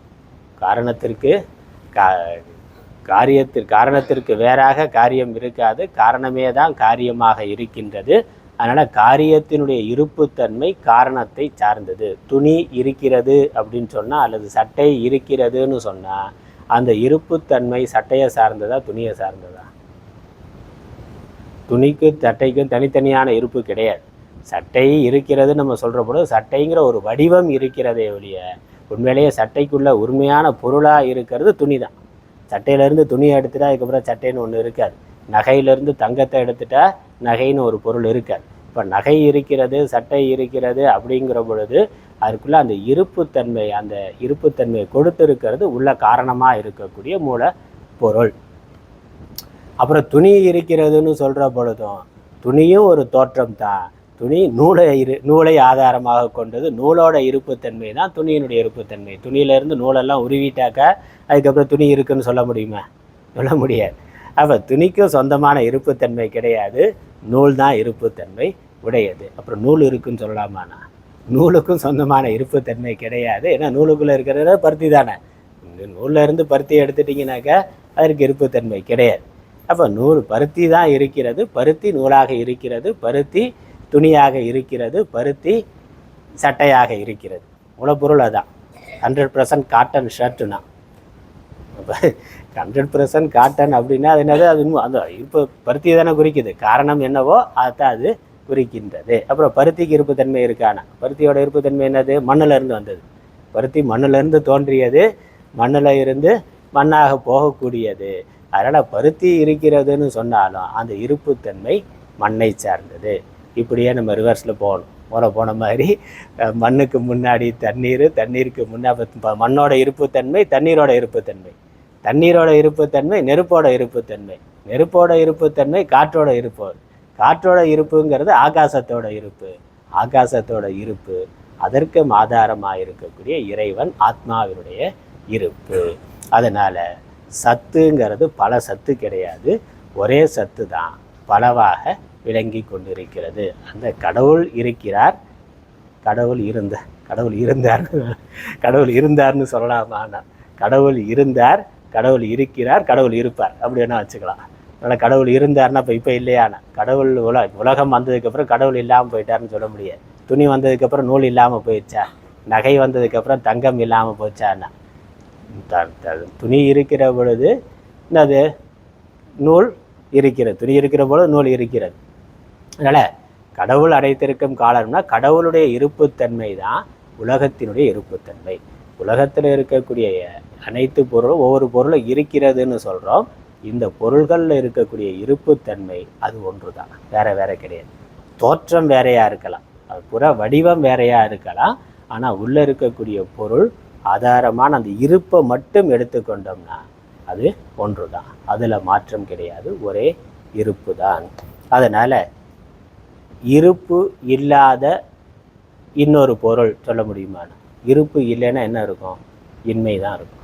இருப்பு இல்லைன்னா இல்லை, இருப்பு இல்லைன்னா பொருளே இல்லை, அல்லது இன்மை இருக்கிறதுன்னு சொல்லணும். இன்மை இருக்கிறதுன்னு சொன்னால் இருப்பு வந்துடுவாங்க. அதனால் இருப்பு இல்லாத ஒரு பொருள் ஏதாவது உலகத்தில் இருக்கான்னா, இருப்பு இல்லாத ஒரு பொருள் உலகத்தில் இல்லைங்கிறதுனால இருப்புங்கிறது சஜாத்திய பேதம் இல்லாதது. அதான் ரெண்டாவது. சஜாத்திய பேதம்னா உலகத்தில் இருப்புங்கிறது ஒன்றே ஒன்று தான். இருப்பில் இன்னொரு இருப்புன்னு சொல்ல முடியாது. இருப்புத்தன்மை இல்லாத இன்னொரு பொருள் இருக்கிறதுன்னு சொல்ல முடியாது. ஆகவே அந்த இருப்புங்கிறதுக்கு சமான ஜாதியில் இன்னொன்று இல்லை. ஆகவே கடவுளுக்கு சமமாக இன்னொன்று இல்லை. கடவுளுக்கு சமமாக இன்னொன்று இல்லை. கடவுளை நம்ம வேற வேற வடிவத்தில் வைத்து கொண்டு விநாயகர், முருகன், சிவன், விஷ்ணு அப்படி வேற வேற வடிவத்தை கொடுத்து கொண்டு சொல்லலாமே வெளிய அந்த அடிப்படை கடவுள் தன்மையை நீங்கள் பிரிக்க முடியாது. தங்கத்தை அதை தோடு, மூக்குத்தி, செயின், பிரேஸ்லெட்டு அப்படின்னு வேற வேற வடிவத்தை கொடுத்து கொண்டு வேற வேற பேர் சொல்லலாமே வெளிய அடிப்படையில் தங்கத்தன்மைங்கிறது ஒன்று தான். அது மாறாது. அப்படியே தான் இருக்குது. அதே மாதிரி ஒரே கடவுளை விநாயகர், முருகன் அநேக பேரில் சொல்லலாம். ஆனால் கடவுள் தன்மைங்கிறது ஒன்று தான். அதனால் அவருக்கு வேறு சஜாத்திங்கிறது இல்லை. இந்த ஆதாரமான கடவுள் அல்லது இறைவன் அறிவு பொருளாக இருக்கிறார். அறிவில் ரெண்டு அறிவுங்கிறது கிடையாது. அறிவுனா ஒரே அறிவு தான். அறிபவன் எப்பொழுதும் ஒருவனாக தான் இருக்கான். அறியப்படும் பொருள் வேறையாக இருக்கலாம். ஆனால் அறிவுங்கிறது ஒன்று தான். அறிபவன் ஒருவன் தான். இப்போ நம்ம கண்ணால் பார்க்குறோம். பார்க்கப்படும் பொருள் இது வேற, இது வேறையாக இருக்கலாம். ஆனால் பார்ப்பவன்கிறது ஒன்று தானே. நான் தான் இந்த கண்ணால் இதை பார்த்தேன், அதே நான் தான் இந்த கண்ணால் இதை பார்க்குறேன். பார்ப்பவன் ஒன்று தான். பார்க்கப்படும் பொருள் வேறு வேறையாக இருக்கும். அப்புறம் கண்ணால் பார்க்கறத மூடிட்டு காதால் கேட்கலாம். காதால் கேட்கிற பொழுது கருவி மாற்றலாம். பார்க்கின்ற அந்த சாதனத்தை மாற்றலாமே ஒழிய உள்ளேருந்து கேட்குற ஆள் ஒன்று தான். யார் கண்ணால் பார்க்குறானோ அவன் தான் காதால் கேட்கிறான். உள்ளே இருக்கக்கூடிய நான் வேறு வேறு நான்னு சொல்ல முடியாது. பார்ப்பவன் கேட்பவன்னு சொல்கிற பொழுது பார்க்கப்படும் பொருள் வேறையாக இருக்கலாம், கேட்கப்படும் விஷயம் வேறையாக இருக்கலாம். ஆனால் பார்ப்பவன் எவனோ அவன் தான் கேட்பவனாக இருக்கிறான். அப்புறம் மூக்கால் நுகர்றது, நாக்கால் சாப்பிட்றது எல்லாம் அந்த கருவி வேறு வேறையாக இருக்கலாம். உள்ளேருந்து அனுபவித்து கொண்டிருப்பவன் ஒரு ஆள் தான். இப்போ அந்த அறிவு ஒன்று தான். அறியப்படும் விஷயம் வேறு வேறையாக இருக்கலாம். அறிவு ஒன்று தான். அதே மாதிரி அந்த அறிவுக்கு ஆதாரமாக இருக்கக்கூடிய இருப்பு அதுவும் ஒன்று தான். அதனால் சத்து, சித்து ரெண்டும் ஒன்று தான். எது அறிவாக இருக்கோ அறிவு இருக்குது. முதல்ல ஒரு அறிவு இருக்கின்றது. அறிவு இருக்குன்னா என்ன அர்த்தம்? எனக்கு அது சந்தேகமாக இருக்கேன்னா, அறிவு இருக்கிறது. ஆனால் அறிவு இருக்குங்கிறத பற்றி அறிவு இல்லாமல் வேணால் இருக்கலாம். அறிவுங்கிறது இருக்குது. முதல்ல நான் இருக்கிறேங்கிறதுல யாருக்காவது ஏதாவது சந்தேகம் இருக்கா? இப்போ நான் இருக்கிறேங்கிறது இருக்குது. அப்போ ஒரு இருப்புத்தன்மை இருக்குது. அப்புறம் நான் இருக்கிறேங்கிறதை அறிகிறேன். நான் இருக்கிறேங்கிறது எனக்கு தெரியுதா தெரியலையானா? தெரியுது. அப்போ எந்த இருப்பு இருப்பாக இருக்கோ அதே இருப்பு தான் அறிவாக இருக்குது. இந்த இருப்பு அறிவு வேற வேறேன்னு சொல்ல முடியுமா? சொல்ல முடியாது. இருப்பை விட்டுட்டு அறிவு மாத்திரம் அப்படின்னு சொன்னாக்கா எப்படி இருக்கும்? அறிவு இருக்கிறதுனாலே அங்கே இருப்பு வந்துடுது. அப்புறம் இருப்பு மட்டும் இருந்தாக்கா அது ஜடமாக இருக்கும். அங்கே அறிதல்ங்கிறது இருக்க முடியாது. அதனால் எங்கே அறிவு இருக்கோ அங்கே இருப்பும் இருக்கிறது. இருப்பு இருக்கிற இடத்துல அறிவும் இருக்கின்றது. சில சமயங்களில் அறிவு வெளிப்படாமல் இருக்கலாம். ஆனால் இருப்பை விட்டுட்டு அறிவு மாத்திரம் இருக்க முடியாது. அதனால் அறிவு இருக்குனாலே அங்கே இருப்புங்கிறது இருக்கிறது. அதனால் நான் அறிகிறேன்கிற பொழுது அந்த அறிவு, அதான் நான் அறிகிறேங்கிற அந்த அறிவு அது திருக்கு, அது இருப்பை ஆதாரமாக கொண்டது. அந்த அறிவும் இருப்பும் வேற வேற கிடையாது. ஆகவே நான் இருக்கிறேன், நான் அறிகிறேன். இந்த இருப்பும் அறிவும் வேற வேற கிடையாது, ரெண்டும் ஒன்று தான். அதனால் இருப்பு அறிவு ரெண்டு அவயவம் வந்துருச்சேன்னா அப்படின்னு சொல்ல முடியாது. எது இருப்போ அதுவே அறிவு, எது அறிவோ அதுவே இருப்பு. அப்படி இல்லை. அதனால் ரெண்டும் ஒன்று. அதனால் இருப்புலையும் அறிவிலையும் ஸ்வகத பேதமோ சஜாத்திய பேதமோ இல்லை. இது முதல் கருத்து. அதனால தான் முதல் நடுவு இன்றுன்றார். இறை தனக்கு முதல் நடுவு இன்று. இறை தனக்குன்னா இறைனா ஆத்மா, ஆத்மாவுக்கு முதல் அப்படிங்கிற அந்த ஸ்வகத பேதம்ங்கிறதும் இல்லை. அப்புறம் சஜாத்திய பேதம் நடுவுங்கிறது, நடுவில் இருக்கக்கூடிய சஜாத்திய பேதம்ங்கிறதும் இல்லை. ஆனால் அடுத்த என்ன வருது? சரி, இதெல்லாம் சரிதான். ஸ்வகத பேதம் சஜாத்திய பேதம் இல்லாமல் இருக்கலாம் ஆத்மா, அதை ஒத்துக்கிறோம். அது ஒரு மாதிரி புரியுது, ஒரு மாதிரியாக புரியுது. முழுசாக புரிஞ்சதா இல்லையா தெரியல. அது ஏதோ ஒரு மாதிரியாக புரிகிறது. நான் இருக்கிறேன், நான் அறிகிறேன். எனக்குள்ளே ரெண்டாவது ஆள் மூணாவது ஆள்னு சொல்ல முடியாது. ஒரு ஆள் தான் இருக்கிறான். அது ஒன்றா ஒரு மாதிரியாக ஒத்துக்கிறோம்.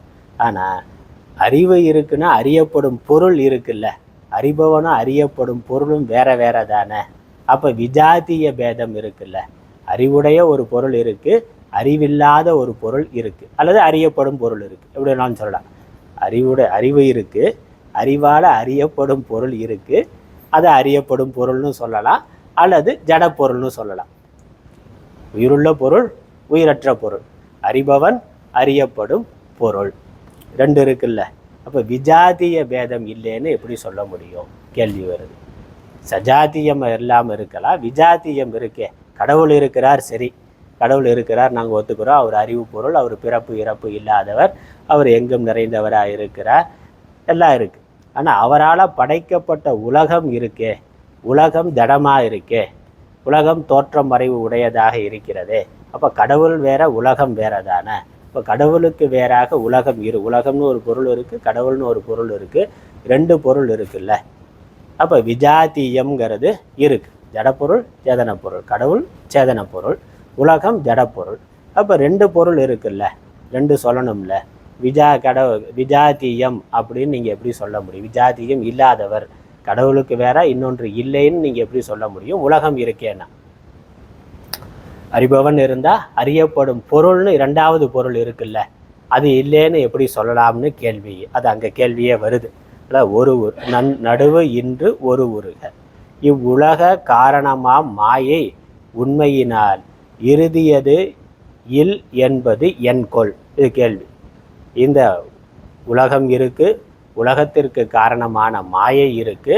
அப்படி இருக்கிற பொழுது இது ரெண்டாவது ஒரு பொருள், எதற்கு விஜாத்தியம் இல்லைன்னு எப்படி சொல்ல முடியும்? அதனால் இறுதியது அப்படின்னாக்கா மூணு சொன்னதில் மூணாவதாக இருக்குது. மூணு சொன்னதில் மூணு என்ன சொன்னது மறந்துடக்கூடாது. ஸ்வகதம், சஜாத்தியம், விஜாத்தியம். முதல் நடுவு இல்லைன்னு சொல்லிட்டார். நிறவயமாக இருக்கிறதுனால, சத்தாக இருக்கிறதுனால சத்து ஒன்று தான், சித்து ஒன்று தான். அதனால் சஜாத்தியம் இல்லை, ஸ்வகதம் இல்லை. இறுதியாக மூணாவதாக சொல்லப்பட்ட விஜாத்தியம் இருக்கே. ஏன் இருக்குது? உலகம் இருக்குது, உலகத்துக்கு காரணமான மாயைங்கிறது இருக்குது, அது கடவுளுக்கு வேறாக இருக்கின்றது. அப்படி இருக்கிறதுனால இவ்வுலக காரணமாம் மாயை உண்மையினால் இறுதியது இல் என்பது என்கொள். அப்படின்னா மூணாவது இல்லை, இந்த விஜாத்திய பேதம் இல்லைன்னு எப்படி நீங்கள் சொல்ல முடியும்? அதனால் இந்த உலகத்திற்கு காரணம் என்னன்னு பார்க்கிற பொழுது நமக்கு நேரமாச்சு. உலகத்திற்கு காரணம் என்னங்கிற பொழுது இறைவன், மாயை. இறைவன், மாயை, இறைவன், மாயை, இந்த ரெண்டு சேர்ந்து தான் உலகமாக இருக்குது. அதில் உலகத்தில் இருக்கக்கூடிய சகல வேறுபாடுகளுக்கும் காரணமாக இருக்கிறது மாயை. இந்த உலகத்துக்குள்ளே இந்த ஒரு கருத்தை பார்த்து முடிச்சிடலாம், அப்புறம் அதுக்கான பதில் என்னன்னு அப்புறம் அடுத்த வகுப்பில் தான். இந்த அனைத்துள்ளும் இருப்பு இருக்குது அப்படின்னு சொல்கிறோம். அது இருப்பு ஒன்று தான் அப்படிங்கிறத ஏற்றுக்கொள்ளலாம். இப்போ மரம் இருக்கிறது, செடி இருக்கிறது, இல்லை ஆகாசம் இருக்குது, காற்று இருக்குது, மண் இருக்குது, விலங்குகள் இருக்கின்றன, பறவைகள் இருக்கின்றன, இதெல்லாம் சரி. இதற்குள்ளே அந்த இருப்புத்தன்மைங்கிறது ஒன்று இருக்குது. அது காரணத்தில் இருந்து தொடர்ச்சியாக வந்து கொண்டு இருக்கிறது. இருப்புத்தன்மை ஒன்று தான் அப்படிங்கிறத ஏற்றுக்கொள்ள முடியும். அது ஏற்றுக்கொள்ளலாம். தங்கம் இருக்கிறதுன்னா அப்புறம் தங்கத்திலேருந்து ஒரு நகை பண்ணலாம், மோதிரம் பண்ணலாம், இல்லை வளையல் பெரிய செயின் பண்ணலாம். அந்த செயினை அழிச்சிட்டு மோதிரமாக்கலாம், மோதிரத்தை அழிச்சிட்டு வளையலாக மாற்றலாம். அப்படி நம்ம மாற்றிக்கொண்டே போகலாம். ஆனால் அடிப்படையான தங்கம்ங்கிறது, அடிப்படையான இருப்பு பொருள், மூலப்பொருள்ங்கிறது ஒன்று தான். அது மாறாமல் அப்படியே இருக்கும். அந்த மாதிரி உலகம் அது மாறி மாறி அடுத்தடுத்து வந்து போய்கொண்டே இருக்கலாம். ஆயிரக்கணக்கான கோடிக்கணக்கான உடல்கள் வந்து போகும். அடிப்படையான பொருள் மாறாத இது இருப்புத்தன்மை தொடர்ச்சியாக இருக்குது. அதை ஒத்துக்கொள்ள முடியும், அது ஒத்துக்கலாம். சரி, அப்போ இருப்புங்கிறது இருக்கின்றது. ஆனால் அந்த இருப்பு பல வடிவங்களை எடுத்துக்கொண்டு உலகமாக இருக்கிற பொழுது அது வேறுபட்டு தானே இருக்குது. உலகம்ங்கிறது, உலகத்துக்குள்ள இருப்பு ஒன்றாக இருக்கலாம். ஆனால் பறவைகள்ங்கிறது வேற, விலங்குகள்ங்கிறது வேற, மனிதர்கள்ங்கிறது வேற, மரம், செடி, கொடி, கல், மண்ணெல்லாம் வேற வேற தானே. அது இருக்கத்தானே செய்யுது. அப்படி இருக்கிற பொழுது கடவுளுக்கு அந்த வேறுபாட்டுக்கு, இந்த உலகத்தில் இருக்கக்கூடிய வேறுபாட்டுக்கு காரணம், வேறுபாடு எதனால் வந்தது, எப்படி வந்ததுன்னு கேட்டால் அதற்கு சாஸ்திரம் சொல்கிற விளக்கம், இந்த இறைவன் அவர் முதல்ல இருந்தார், உலகம் தோன்றுவதற்கு முன்னாடி அவர் இருந்தார், அவர் மாத்திரம் இருந்தார். அதுக்கப்புறம் மாயையை கொண்டு உலகத்தை அவர் படைத்தார். அதான் சாஸ்திரம் சொல்கிறது. கடவுள் உலகத்தை படைத்தார்னா எப்படி படைத்தார்? படைக்கிறதுக்கு ஒரு மூலப்பொருள் இருக்கணும்ல. அப்போ அந்த மூலப்பொருள் மாயை. மாயையவை அந்த பிரகிருத்தின்னு சாஸ்திரம் சொல்லுது. பிரகிருதி புருஷன் அப்படின்னா பிரகிருத்தின்னு ஒன்று இருக்குது. அந்த பிரகிருத்தியை வைத்து கொண்டு உலகத்தை படைத்தார். இப்போ கடவுள் இருந்தார்னா கடவுள் மட்டும் இல்லை, ஏன்னா கடவுள் அவர் எந்தவித மாற்றமும் இல்லாதவர்னு சொல்லிட்டோம். அப்போ உலகம் மாறுபாடு உடையதாக இருக்குது, தோன்றியதாக இருக்குது, அழியக்கூடியதாக இருக்குது. கடவுளே உலகமாக ஆகிவிட்டார்னாக்கா உலகம் அழிகிற போது கடவுளை அழிஞ்சு போயிடணும். ஆனால் கடவுள் பிறப்பு இறப்பு இல்லாதவர்னு சொல்லியாச்சு. உலகத்தை ஒரு காலத்தில் தோற்றுவித்தார், ஒரு காலத்தில் அழித்து விடுவார். அழித்த பிறகு அவர் இருப்பார்னா அப்போ உலகமாகி இருக்கிறதுக்கு உலகத்துக்கு காரணமான ஒன்று இருக்குது தெரியுது. அதுக்கு மாயைன்னு பேர், பிரகிருத்தின்னு பேர். அப்போ மூலமாக ரெண்டு பொருள், ஒரு பொருள் இல்லை ரெண்டு பொருள் இருக்குன்னு ஒத்துக்கொள்ளணும். இந்த உலகத்திற்கு மூலமாக ஒன்று இருக்கா ரெண்டு இருக்கா? அதான் கேள்வி. சுருக்கமாக சொன்னால் உலகத்திற்கு காரணமாக உலகத்திற்கு மூலமாக ஒரு பொருள் இருக்கா ரெண்டு பொருள் இருக்கா? இறைவன்கிற ஒரு பொருள் தான் இருக்குன்னா அப்போ மாயை பிரகிருத்திங்கிறது என்னங்கிற கேள்வி வருது. உலகத்துக்கு காரணமாக ரெண்டு பொருள் இருக்குன்னு சொல்கிறது துவைத்த சித்தாந்தம். உலகத்துக்கு காரணமாக ஒரே ஒரு பொருள் தான் இருக்குன்னு சொல்கிறது தான் அத்வைத சித்தாந்தம். அவ்வளோதான் வித்தியாசம். உலகத்துக்கு காரணமாக என்னென்னா பஞ்சபூதங்கள் சொல்கிறோம். அது எல்லாரும் ஏற்றுக்கொண்டக்கூடிய ஒன்று. அறிவியல் நாஸ்திகர்கள் எல்லாரும் ஒத்துக்கலாம். உலகம்னு எத்தனை கோள்கள் எத்தனை கிரகங்கள் எவ்வளோ இருந்தாலும் உலகத்துக்கு அடிப்படையாக அஞ்சு விஷயந்தான் பஞ்சபூதங்கள். அந்த பஞ்சபூதங்களும் எப்படி வந்ததுன்னா ஒன்றிலிருந்து ஒன்று வந்ததுன்னு சொல்லி மூலத்துக்கு போகிற பொழுது அடிப்படையாக ரெண்டு பொருள் இருக்குது. ஒரு ஜடப்பொருள், அது சயின்ஸில் ஜடப்பொருள் மட்டும்தான் இருக்குங்கிறான். சயின்ஸில் ஜடப்பொருள் தான் இருக்குது. அப்புறம் அதில் சேதனம்ங்கிறது தற்காலிகமாக தோன்றியது, வெறும் மேட்டர் தான் இருக்குது. மேட்ரு தான் எனர்ஜி ஆச்சு, எனர்ஜி மேட்ரு ஆகுது. இப்படியே முடிவில்லாமல் அது இருந்து கொண்டு இருக்குது அப்படிங்கிறது ஒரு விதமாக ஒரு சில அறிவியலாளர்கள் சொல்லக்கூடிய ஒன்று. மதவாதிகள் என்ன சொல்கிறாங்க? உலகத்திற்கு காரணமாக பிரம்மம் மாயைன்னு ரெண்டு இருக்குது, அல்லது சிவன் பராசக்தி, பார்வதி பரமேஸ்வரன்னு ரெண்டு பேர் இருக்காங்க. ஆணும் பெண்ணுமா தானே இருக்குது. உலகத்தில் எதை எடுத்து கொண்டு பார்த்தாலும் ஆணும் பெண்ணுமா இருக்குது. நம்ம எங்கேருந்து வந்தோம்னா ஒன்றுலேருந்து வந்தோமா ரெண்டுலேருந்து வந்தோமானா நமக்கு ஒரு அம்மா இருக்காங்க, அப்பா இருக்காங்க, ரெண்டு பேர் இருக்காங்கல்ல. உலகத்தில் எந்த பொருளை எடுத்துக்கொண்டாலும் அங்கே ரெண்டு இருக்கின்றது. அப்போ ரெண்டு தான் உலகத்திற்கு மூலம்னா. நமக்கு மூலம் ஒரு ரெண்டு பேர்னாக்க அவங்களுக்கு இன்னும் ரெண்டு பேர் மூலம், அவங்களுக்கு ரெண்டு பேர் மூலம். உலகத்தில் எல்லா பொருளையும் அப்படித்தான் பார்க்குறோம். ரெண்டு மூலம் இருக்குது, ஆணாகவும் பெண்ணாகவும் இருக்கின்றது. அப்போ ஒட்டுமொத்த பிரபஞ்சத்துக்கும் ரெண்டு மூலம் இருக்கணும். அது புருஷன் பிரகிருதி அப்படிங்கிறது எல்லா மதங்களுடைய கருத்து. அத்வைத மதத்தை தவிர, வேதாந்தத்தை தவிர மற்ற எல்லா மதங்களும் அறிவியல் சொல்லக்கூடிய கருத்து என்னது? ஜடம்தான், மேட்ரு தான். மேட்டர் எனர்ஜி அதுதான். அதில் தற்காலிகமாக ஏதோ ஒரு காலத்தில் எப்படியோ இந்த உயிர்த்தன்மை வந்து விட்டதுங்கிறான். வெறும் ஜடப்பொருள் தான், உலகம் ஜடப்பொருள் தான். அதில் ஏதோ ஒரு காலத்தில் எப்படியோ ஏதோ மிஸ்டேக் ஆகக்கூட தவறுதலாக அதில் உயிர்ங்கிறது வந்து விட்டது. அப்புறம் உயிர் ஒரு செல் உயிராக இருந்தது, 2 செல்லாச்சு, 2 4 செல்லாச்சு, அப்புறம் ஓரறிவாச்சு, 2 அறிவாச்சு, அப்படியே 5 அறிவு வந்திருக்கு. அப்படி மேட்டர் ஜடப்பொருள் தான் உலகத்திற்கு மூலம்ங்கிறது அறிவியலாளர்கள் சிலர் சொல்கிறது. மதம் என்ன சொல்லுது? எல்லா மதங்களும் உலகத்திற்கு மூலமாக ரெண்டுனா, நமக்கு மூலமாக 2 ஆண் பெண் அம்மா அப்பா இருக்கிற மாதிரி உலகத்துக்கு மூலமாக 2 இருக்கணும். புருஷன் பிரகிருதி அப்படிங்கிறது. இந்த புருஷன் பிரகிருதி ரெண்டானா நம்ம வேதாந்தம் என்ன சொல்லுது, அத்வைதம் என்ன சொல்லுது? அது 2 இல்லை, 1 தான். புருஷனுடைய சக்தி தான் பிரகிருதி. அதனால் மாயை புருஷன்னு 2 இல்லை, மாயை பிரம்மம்னு 2 இல்லை. பிரம்மத்தினுடைய சக்தி தான் மாயை. பிரம்மத்தினுடைய வெளிப்படாத சக்தி. வெளிப்படாமல் இருக்கிற பொழுது சிருஷ்டி இல்லை, வெளிப்படுகின்ற பொழுது சிருஷ்டியானது வருகின்றது. அதனால் புருஷன் பிரகிருத்தின்னு விஜாத்தியம் இல்லை, அங்கே வரணும். விஜாத்தி 2 அப்படிங்கிறது இல்லை, 1 தான். அதுக்கு தான் ஒரு உதாரணம் சொல்லியிருக்கிறார். சித்திரிகன் சித்திர சக்தினா, ஒரு ஓவியம், சித்திரிகன்னா சித்திரம் வரைகிறவன், ஓவியன். ஒரு ஓவியன் இருக்கிறான், அவனோட இடத்துல ஓவியம் வரையக்கூடிய ஒரு ஆற்றல் இருக்குது. அவனுக்குள்ளே எண்ணற்ற கற்பனை இருக்குது. அந்த கற்பனையை ஒரு அழகான காட்சியாக ஒரு ஓவியமாக அவனால் தீட்டக்கூடிய சக்தி இருக்குது. ஒரு படம் வரைகிறான், ஒரு சுவர்லேயோ அல்லது இதுலேயோ துணியிலையோ படம் வரைகிறான், 10 மனிதர்களை வரைகிறான், அப்புறம் சூரியன் வரைகிறான், சந்திரன் வரைகிறான், வீடுகள் ஜடப்பொருள்கள் எல்லாம் வரையலாம். அப்போ அந்த அவன் ஓவியத்தில் இருக்கக்கூடிய அத்தனை பொருள்கள், உயிருள்ள பொருள் இருக்கலாம், உயிரற்ற பொருள் இருக்கலாம், அதெல்லாம் எங்கே இருக்குது? அவனுக்குள்ளே இருந்ததுதான். அவனுக்குள்ள கற்பனையாக, அவனுடைய கற்பனையாக அது வெளிப்பட்டது. அப்போ அந்த ஓவியன் அவன்தான் உண்மையான மனுஷன். அவனிடத்துல ஓவியம் வரையக்கூடிய ஒரு கற்பனா சக்தியுடைய ஒரு ஆற்றல் இருக்குது. அந்த ஆற்றல் வெளிப்படுகின்றது. அந்த ஓவியம் வரைகின்ற ஆற்றலும் ஓவியனும் 2 பேர்னு சொல்ல முடியுமா? 2ன்னு சொல்ல முடியுமா? சொல்ல முடியாது. அப்போ பொருள் ஒன்று தான். அதனுடைய சக்தி வெளிப்படுகின்ற பொழுது ஒரு சிருஷ்டியானது வருகின்றது. வெளிப்படாத பொழுது சிருஷ்டி என்பது இல்லை. நாமளும் நம்மளுடைய கனவு மாதிரி. கனவு எங்கேருந்து வந்தது? நம்ம மனசில் இருந்து தான் வந்தது. அது வெளிப்பட்டு இருக்கிற பொழுது ஒரு பெரிய பிரம்மாண்டமான உலகம் தெரிகின்றது. அந்த கனவு போயிட்டா எத்தனை பொருள் இருக்குது? கனவு காண்பவன் 2 பொருள் இருக்கான்னா, கனவு காண்பவன் தான் இருக்கிறான். அவனால் காணப்படுகின்ற கனவுங்கிறது ஒரு கற்பனை தோற்றம். அது இருக்குது, ஆனால் உண்மையில் இல்லை. அதான் அது தெரிகிறது, இருக்கிறது, ஆனால் அவனுக்கு வேறாக உண்மையில் இல்லை. அது சத்தியமாக இல்லை, கற்பனையான ஒரு தோற்றமாக இருக்குது. அதனால் இங்கே சொல்லியிருக்க உதாரணம், ஒரு ஓவியன், அவனுடைய ஓவிய திறமை, அது 2 இல்லை. அவனுடைய கற்பனையினால் பல வடிவங்கள் வெளிப்பட்டு இருக்கின்றது. இது மாதிரி இறைவன்கிற ஒரு சித்து வஸ்து இருக்குது. அதனுடைய கற்பனையாக இந்த உலகம் தோன்றி இருக்கின்றது. அதனால் இந்த உலகம் வாஸ்தவம் இல்லை. இறைவன் வாஸ்தவம். அவர் இறப்பு இல்லாமல் என்றைக்கும் சாஸ்வதமாக இருக்கிறார்.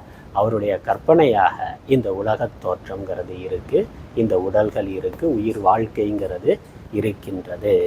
அதனால் இது உண்மை இல்லை, வெறும் தோற்றம், தற்காலிக தோற்றம் மாத்திரம். அது எப்படிங்கிறத விரிவாக அடுத்தடுத்த பாடல்களில் சொல்ல போகிறேன். அத்தியாரோபம், ஆரோப்பம், அப்பவாதம் அப்படிங்கிற வேதாந்த கிரமத்தில் அடுத்தடுத்து அது விரிவான விளக்கம் வரப்போகுது. அதனால் இங்கே திருக்கை பற்றிய விசாரம் மட்டும் முதல்ல நடக்குது. திருக் இறைவன், ஆத்மா, அது ஒன்று தான் ஒரு கருத்து. அப்புறம் அதில் சகத சஜாத்திய விஜாத்திய பேதம்ங்கிறது இல்லை, அது மாத்திரம் இருக்கின்றது. அந்த சஜாத்திய பேதம் இந்த ஸ்வகத பேதம் இல்லைங்கிறதுனால அதற்கு பிறப்பு இறப்புங்கிறது இல்லை. சாஸ்வதமாக இருக்குது, சர்வ வியாபகமாக இருக்குது, அது சேத்தனமாக இருக்குது.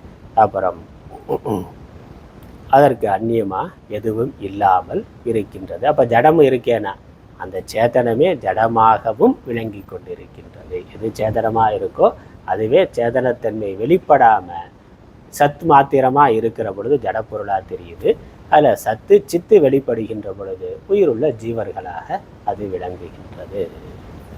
மேற்கொண்டு அடுத்த மாதம் பார்க்கலாம், அடுத்த அனுபவத்தில் பார்க்கலாம். ஓம் ஈஸ்வரோ குருராத்மேதி மூர்த்தி பேத விபாகினே व्योमवत्याप्तदेहाय दक्षिणामूर्तये नमः.